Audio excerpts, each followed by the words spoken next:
Hello, my name is Reverend Joel Barder. I'm a vicar in Pembrokeshire, in St David's Diocese.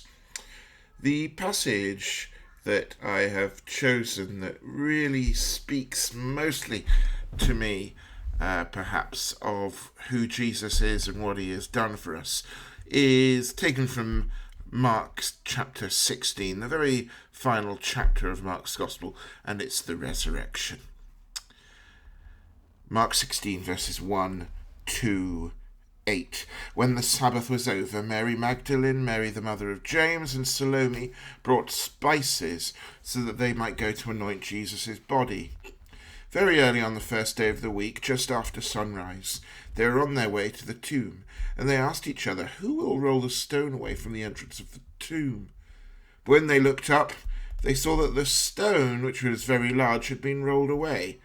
As they entered the tomb, they saw a young man dressed in a white robe sitting on the right side, and they were alarmed. "Don't be alarmed," he said. "You are looking for Jesus, the Nazarene, who was crucified. He has risen. He is not here. See the place where they laid him. But go, tell his disciples and Peter he is going ahead of you into Galilee. There you will see him, just as he told you." Trembling and bewildered, the women went out and fled from the tomb. They said nothing to anyone because they were afraid. The resurrection.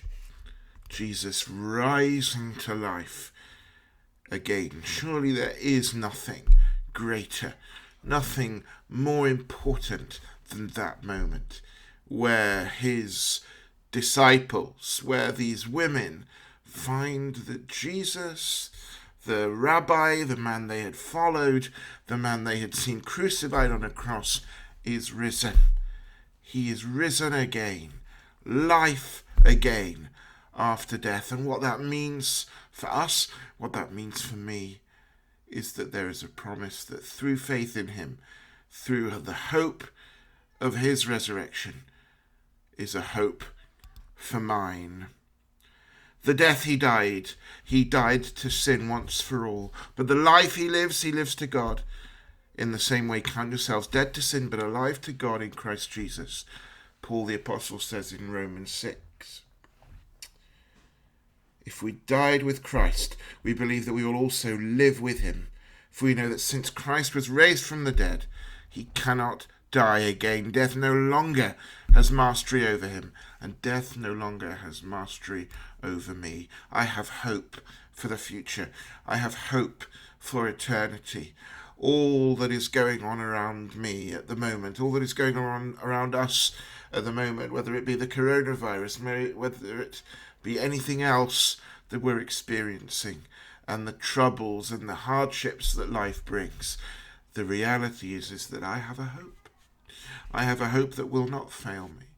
I have a hope in the resurrection of Jesus. That moment when the women see the angel and see that Jesus' body is no longer there, he is risen.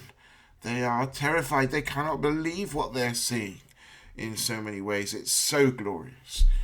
And it is so glorious for us, the resurrection, that even I